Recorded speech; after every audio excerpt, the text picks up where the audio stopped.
Yo, what's up mga bossing? Meron tayong Toyota Vios dito na Superman natin mga bossing, parang 2016 hanggang 18 model mga boss. Okay, ang issue nitong ating Vios mga bossing, stack up ang compressor.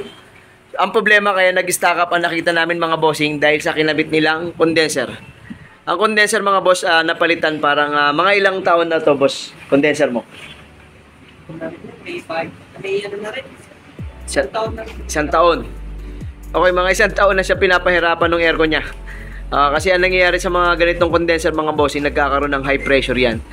O kaya kahit na sabihin natin isang taon pa lang yan, pinapalitan natin dahil unang-una stack up na yung compressor at hindi yan magandang magtanggal ng heat ni compressor kasi ang layo ng diferensya niya mga boss dito sa ating condenser na ipapalit.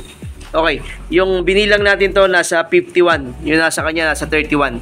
So kulang ng 20. Napakalayo ng diferensya. O kaya yung high pressure talagang makukuha niya lalo na pagkatanghali, sobrang init ng panahon. Tapos sasabayan mo pa mga bossing na replacement din ng radiator fan. Wala na, hindi na talaga makakakuha ng ganong kalamig, no? Kaya hanggat maaari mga boss, advice lang namin, huwag kayong mag-downgrade ng condenser. Yan ang napaka-importante. Okay lang ang ating evaporator.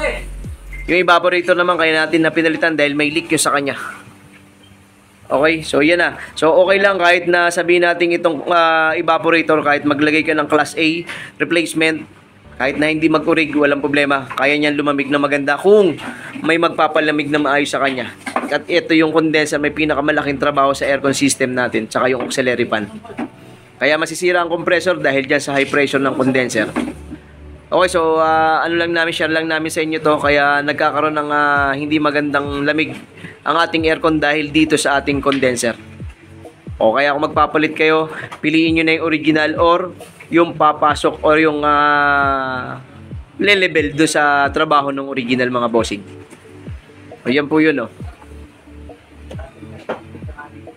Okay, advice lang ng Team RCS para at least medyo mas gumanda ang lamig ng aircon at tumibay mga bossing. Thank you.